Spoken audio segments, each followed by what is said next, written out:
Good, happy Saturday morning, April 2nd, 2022. I'm Riley King. Welcome to the Saturday morning edition of the Riley King Newscast, right here on the Riley King Network. We have a lot of news to get to this Saturday morning, so let's get started right now. First up, car crashes through Bedford garage into backyard pool. Let's take a listen to that video from WMUR News 9.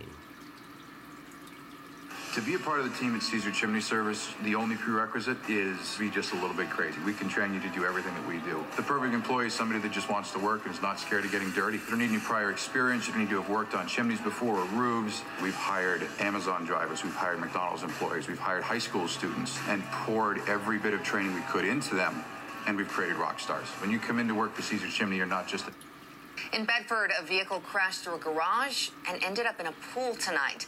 The car went through the back of the garage. The pool was covered, though, so it didn't end up fully submerged. Take a look at that. Thankfully, no one was injured. The Bedford Fire Department and Police Department both responded to make sure the home structure was still safe after the collision. Bedford Fire's captain says they know who the driver is, but can't share that information. Okay, and there you go on that video and that report. COVID-19 treatments to prevent severe illness, hospitalization, readily available in New Hampshire. Let's take a listen to that video from WMUR News 9. Mainly Tub's huge annual warehouse clearance sale is back with deep discounts on hundreds of in-stock, new, used, and they're still relatively new, but now they should be easy to find. Thousands of COVID antiviral pills are available at almost 200 locations in New Hampshire, pharmacies, hospitals, and other healthcare facilities. The treatments are out there and they're becoming increasingly available, and so knowing when to access them and how to access them is very important for patients and for providers. Paxlovid and molnupiravir are the two pills approved to treat COVID.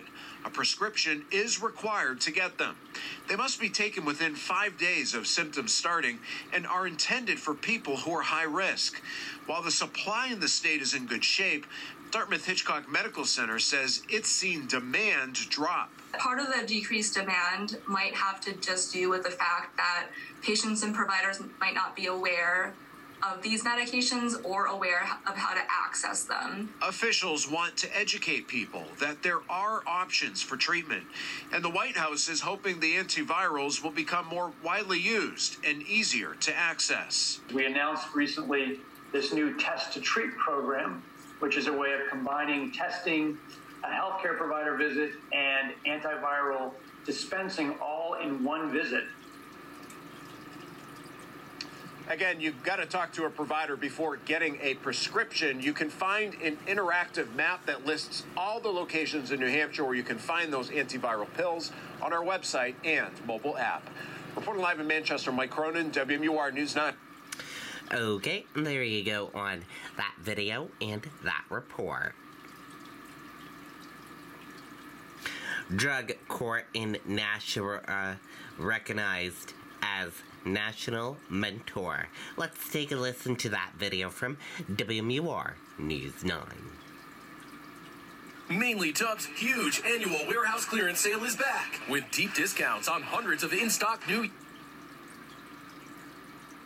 Drug courts like Hillsborough County Superior Court South in Nashua are offering people a second chance, providing treatment for addiction in the community rather than incarceration. There's programs in prisons certainly to help people, but then they're coming back to the community, and that's where they really need the support to make different choices, to get the help that they need for the long term. Program manager Julie Christensen Collins says the drug court focuses on education, training, and employment, vital tools needed to reacclimate to society. The people that come into this program, many of them work so hard, and they have so many issues that they're dealing with around their substance use disorder, health issues, housing issues, employment and education issues, parenting issues. Now Hillsborough County Superior South is recognized as a National Mentor Treatment Court.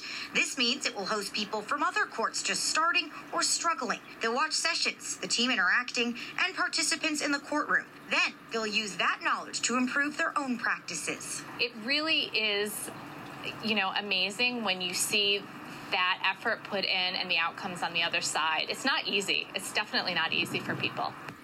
And officials say courts from across New England will probably be the first to head to the drug court, but that opportunity is also open to courts across the country. Reporting live, Grace Feinerman, WMUR News. Okay, there you go on that video and that report.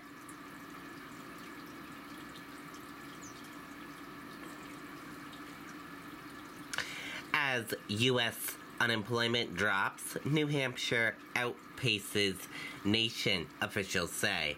Let's take a listen to that video from WMUR News 9. Mainly Tub's huge annual warehouse clearance sale is back with deep discounts on hundreds of in-stock, new, used, and demo. The 431,000 jobs added nationally in March has created a new pandemic-era unemployment rate of 3.6%. Jobs and unemployment are not just another statistic.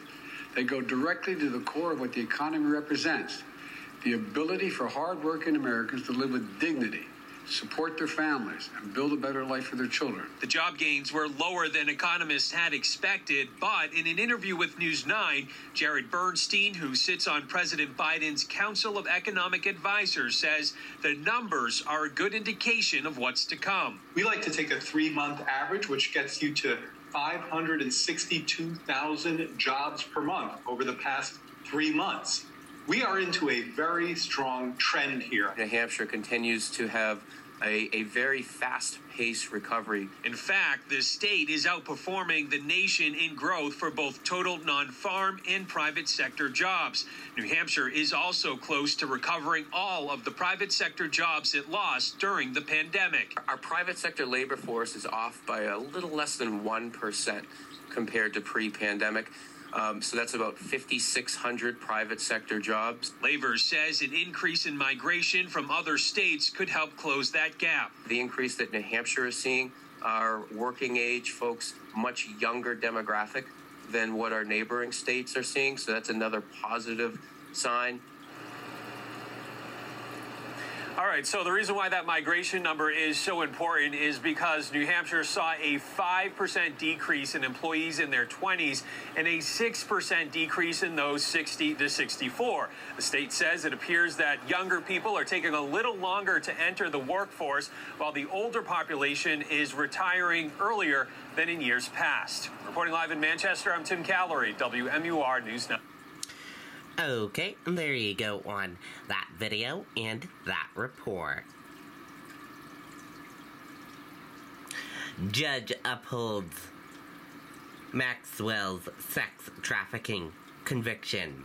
Let's take a listen to that video from WMUR News 9. Mainly Tub's huge annual warehouse clearance sale is back with deep discounts on hundreds of in-stock, new, used. We do have breaking news from New York now. A federal judge has just refused to throw out the sex trafficking conviction of Ghislaine Maxwell.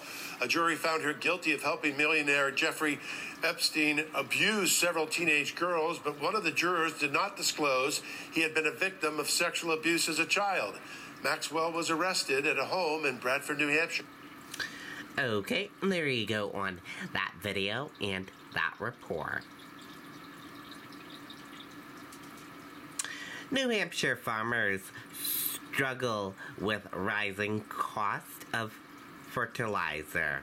Let's take a listen to that video from WMUR News 9. Mainly Tub's huge annual warehouse clearance sale is back with deep discounts on hundreds of in-stock, new, used, and farmers like Phil Ferdinando from J&F Farms and Dairy, who tells us he's paying north of $1,000 per ton for commercial fertilizer, double the price he paid last year. So last year, what cost us $30,000 is going to cost us probably over $60,000 this year. Ferdinando plants all sorts of vegetables on his 300 acres. And while many farmers are simply using less fertilizer this year, he says that is a risky move. You don't want to cut back much on fertilizer because you won't get as good a crop. One of the issues is a lot of the ingredients, potash, which is one of the ingredients in your fertilizer, is sourced from Russia. So, that's certainly causing, a lot of the spikes in cost. Tom Osborne, a local agricultural supplier, says the rising cost of fertilizer and fuel is forcing many of his customers to switch to manure and compost. But for larger scale farms, that's not an option. We plant about 300 acres of land, and I've got about enough manure for like maybe 25. Phil Ferdinando says he'll bite the bullet and pay the premium price for fertilizer this spring. But he hopes his customers will be understanding come harvest. Things are going to be more expensive this summer, and I hope they support us because it's not our doing. We're just trying to cover our cost.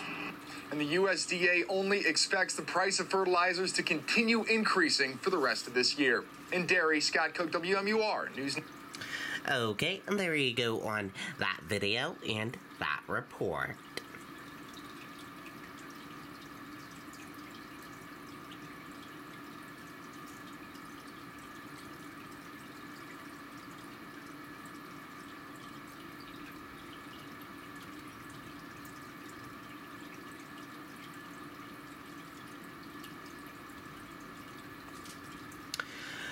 Congressman under fire for stunning claims made on podcast.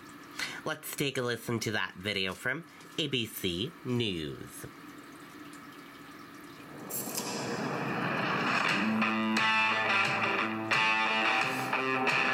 Next here, a rising young Republican star is now under fire from his own party. North Carolina Congressman Madison Cawthorn, the youngest member of Congress at age 26, making stunning claims on a podcast about the sexual behavior and drug use he says he's seen in Washington. GOP colleagues now calling him out, and House Minority Leader Kevin McCarthy saying the freshman lawmaker was not telling the truth. Here's ABC's Rachel Scott. He's the youngest member of Congress, a rising star in the Republican Party, a leading Trump supporter speaking at that rally on January 6th. My friends, I will tell you right now that there's a new Republican Party rising. But tonight, Republicans say that after a string of controversies, Congressman Madison Cawthorn has finally crossed the line with his claim that people in Washington, presumably GOP lawmakers, invited him to sex parties and used cocaine. I look at all these people, a lot of them that I've looked up to through my life. I've always paid attention to politics, guys that, then all of a sudden you get invited to, like, oh, hey, we're going to have kind of a sexual get-together at one of our homes. You should come. And I'm like, what did you just ask me to come to? Yeah. And then you realize they're asking you to come to an orgy. Yeah. Or the fact that, there's some of the people that are leading on the movement to try and remove, addiction in our country. And then you watch them do, a keep up of cocaine right in front of you. House Republican leader Kevin McCarthy, who has been reluctant to discipline other members for making outrageous comments, summoned Cawthorn to his office for a scolding. He's lost my trust. He's going to have to earn it back. He's got a lot of members very upset. McCarthy telling reporters Cawthorn did not tell the truth. He watched people do cocaine. Now, then when he comes to tell me, he says, he thinks he saw maybe a staffer in a parking garage from 100 yards away. And tell me that he doesn't know what cocaine is. It's just frustrating. Sources say the Republican leader asked Cawthorn to publicly apologize, but so far, Cawthorn has refused. His Republican colleagues infuriated. What did you make of those comments? Well, irresponsible. Irresponsible. What he's saying can't possibly be true. I just think it puts us in bad light.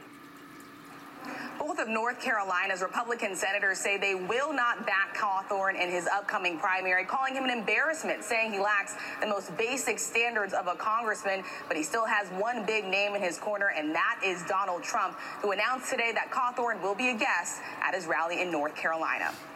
Rachel Scott on Capitol Hill. Thank you. Hi, everyone. George Stephan. Okay, and there you go on that video and that report.